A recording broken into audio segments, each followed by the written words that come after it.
Ali, mari kita pergi mancing petang ni. Wah, seronoknya. Baik, Ayah. Sudah lama kita tak pergi memancing, kan, Ayah? Betul, ayah pun rindu nak memancing dengan kamu. Cuaca pun kebetulan baik hari ni.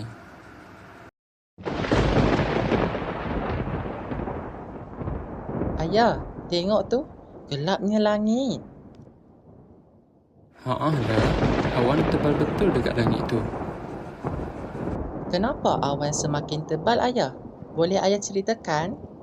Nanti ayah terangkan. Kita lihat dulu apa yang akan berlaku. Ayah, hujan dah turun. Cepat-cepat. Jom kita berteduh di pondok sana tu. Nasib baik ada pondok ni, kan, Ayah? Kalau tak, habis kita basahkan, Ayah. Betul tu. Kita tunggu sini dulu sampai hujan reda. Ayah, macam mana boleh hujan pula ni? Tadi kan cuaca baik saja. Ali selalu nampak hujan turun. Tapi tak tahu macam mana hujan boleh terjadi. Ya, menarik kan? Mari ayah terangkan macam mana hujan boleh terjadi. Tadi kita datang cuaca panas je kan?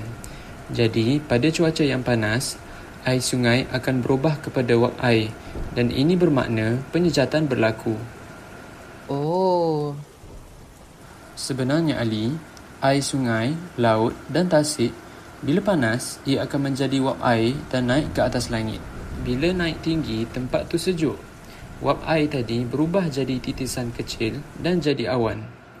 Bila titisan air tu jadi terlalu banyak, awan tu akan jadi berat. Sebab tu dia jatuh jadi hujan. kemana air itu mengalir, Ayah? Air hujan tadi tu akan mengalir balik ke sungai. Jadi, esok apabila cuaca panas, proses pembentukan hujan tu akan berulang lagi. Oh, begitu ya. Jadi, Ali dah faham? Faham, Ayah? Kalau macam tu, mari kita nyanyi bersama-sama supaya lebih ingat.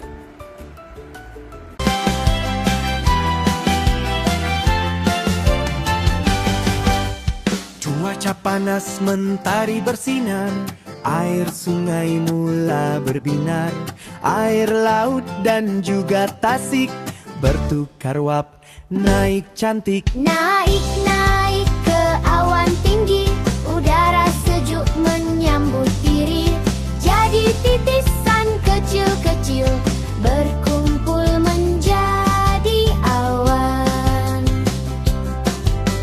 Bila awan semakin berat, titisan air makin rapat, turunlah hujan membasahi bumi, menyirami alam ini, lalu kembali ke sungai lagi. Hujan kuat rintik-rintik mengalir ke sungai yang cantik. Bila panas datang lagi, Gitaran hujan berulang lagi. penyejatan awan terbentuk, hujan turun dengan lembut, air mengalir kembali lagi. Itulah gitaran hujan terjadi.